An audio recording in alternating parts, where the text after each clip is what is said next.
Hey everyone, Chris here with Clutter Reduction Junk Removal in Southeast Florida. We are sitting in the parking lot right now in between a job and an estimate. Quick little recap, I was gonna film the whole day and do like a vlog, but I didn't. It was a little bit of a busier day, I just never got around to doing it. Quick little recap though, this morning we did a 2-truck job of construction debris for a designer in a house that was fully gutted out and renovated. And then we went to give an estimate for a property manager who was referred to me by another property manager to remove about 20 bicycles. So we'll be doing that next week.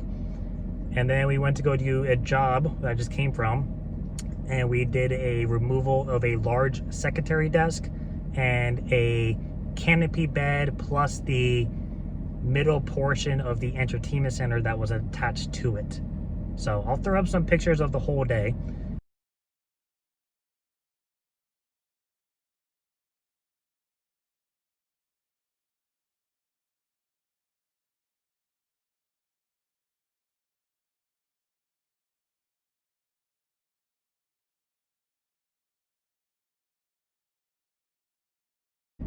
Right now, we're going to be heading to do a large artificial plant removal from a condo by somebody that we met a long time ago at trivia, and then we ran into a networking group.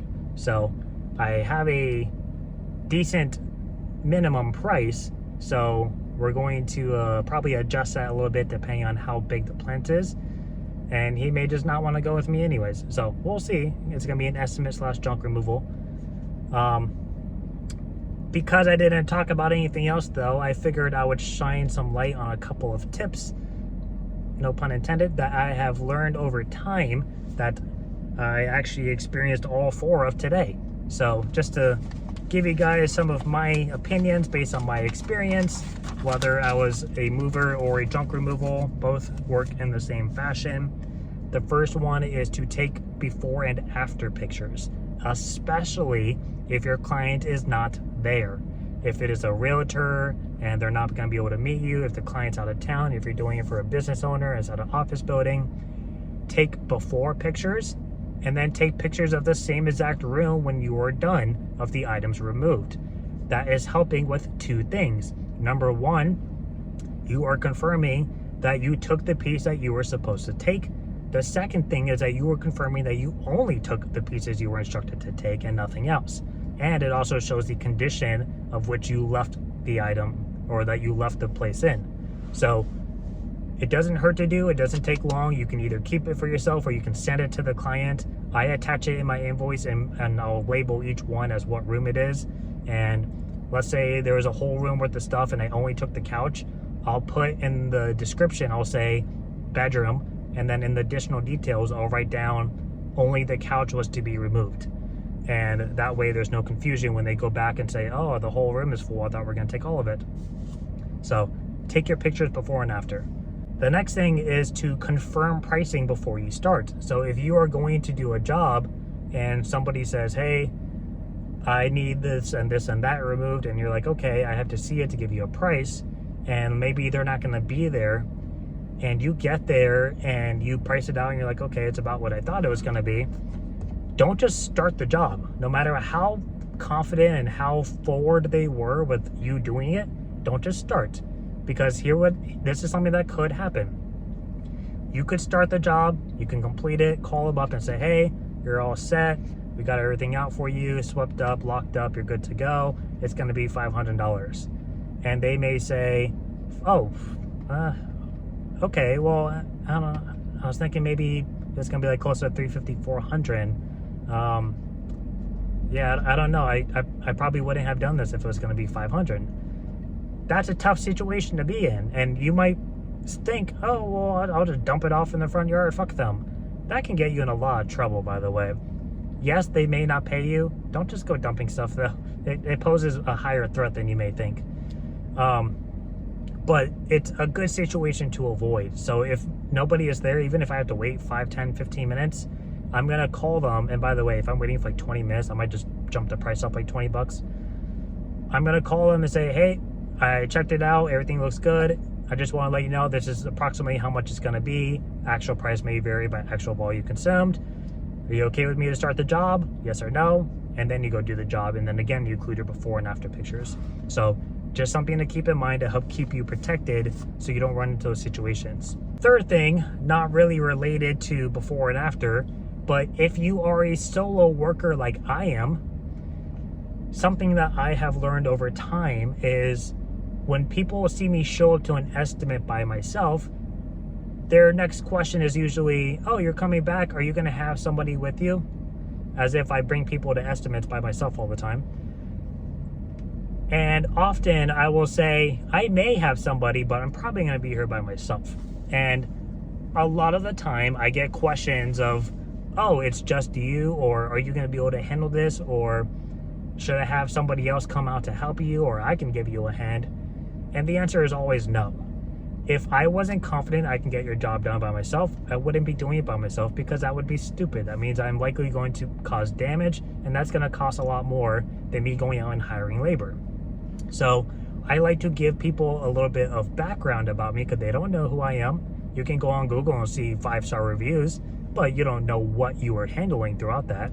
So I like to let people know, hey, I was a mover for a few years professionally. I'm used to doing this stuff with myself. I've been doing this business by myself for X amount of years. I'm pretty comfortable and knowledgeable when it comes to this stuff. I have all the right equipment, and I know the techniques of handling larger items. If you are worried about potential damage, I am licensed and insured, so if anything major happens, I will 100% take care of it, but haven't had anything happen yet. I'm pretty comfortable and confident about the pieces that you showed me. They shouldn't be hard for me to get out. And just kind of feed them to let them know, like, I'm confident in what I'm doing, and you have a backup if something does go wrong. So I find that to be helpful. Usually people are like, oh, okay. And then once they see you start working and you move a couple of pieces, they're usually a little bit more laid back about it. And then at the end, they'll usually compliment me about, wow, I can't believe you did that by yourself. So just something to keep in mind. Just don't get upset about it. Don't, like, no problem, this is a piece of cake. Let them know that you are experienced, assuming you are. If you're not, you might want to look into that. Last thing is, if you are going to do a job for somebody and they tell you that they're going to have work for you in the future, or even this job may have more work for you in the future, can you come down in your price at all? Not everybody does things a little bit differently. I personally won't touch that price in the beginning until after I do the job and they call me again. So for example, today I quoted my full load plus a surcharge for debris, and they asked me if I would come down to a certain number because that's more averaged of what they often see when they use other companies in different cities. And I said, look, for granite, tile, marble, glass, things like that, that's a heavier weight. I'm going to keep it at that mark. I made up that price because that's what makes sense for me profit-wise and everything else.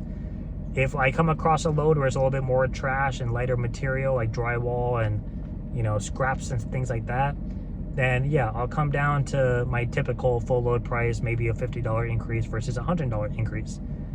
But I'm not going to guarantee that price until after I see the job. So it's going to vary day by day. And I know a lot of people, when they do a big job, let's say it's going to be like 10 loads, they'll say, instead of charging you $500 a load, I'll charge you like $475 or $450 since we're doing so much work together. And that's fine to do. And I do that too if I'm doing a big job. But that's knowing ahead of time that I will be there for that full job. If I don't know I'm going to be coming back, I'm going to be much more hesitant about giving discounts out the first day I'm there. So just something to keep in mind. There's nothing tying you two together. So you could do a flawless job, everything goes perfectly well. Guess what? Somebody comes into their life the next day and they offer to do the job $200 cheaper. Why wouldn't they go with them? It's not even a matter of how good you are. Why wouldn't you go to somebody that's $200 cheaper for a job that typically, this is just like a sidestep in most projects. This is like the background noise. So I have no idea that they may actually call me back. So I'm not going to drop my price until that call comes in and something like that arises. So just my 2 cents on the subject. We're going to head to this estimate now, especially because all these people are parking right by my truck for some reason. Really weird. I feel like I'm about to get robbed. So I will see you guys at that job. I don't think it's going to be anything crazy. And I hope everybody is staying busy. I will be going to Las Vegas tomorrow and coming back on Monday. I'm going there for my bachelor party with my 2 brothers. Nothing crazy is going to go on. We are going to be doing some activities that I've been looking forward to doing for quite some time. Basically anything that I can't do in Florida. So we're going to be riding the UTVs out in the desert with the dune buggies. I'm really looking forward to that. I was looking at the weather for Las Vegas. It's like 118 degrees the majority of the time we're there. And I was like, well, shit, that sucks. Because Florida right now, it's 5:18 in the afternoon, it's cloudy out. It's 101 degrees. Who's coming up with this weather? So I was looking at that and I was like, whew, that's gonna be toasty. And then I saw the humidity is only 5%. That's like nothing, that's like California. Florida on average is like 75 to 85% for humidity, like year round, even worse in the summer. And I was like, oh, so basically it's just gonna feel like it does down here. I actually may not sweat quite as much. So that was good. But if you know of any really cool spots in Vegas, like restaurants in particular, I want to go to like a really like unique restaurant. Like I saw one where they have like all the walls are like koi fish, like aquariums. Like there's not a single wall that's not glass. And then like on the floor, they even have like rivers that kind of cut out inside with glass over it with like koi fish. It looks really cool. And like, that's what I'm looking for, like really cool things. We don't have anything super cool like that here in Florida. Or if we do, it's in Miami, and I don't go to Miami for anything. So I'm looking for stuff like that. We're going to be doing the Sphere.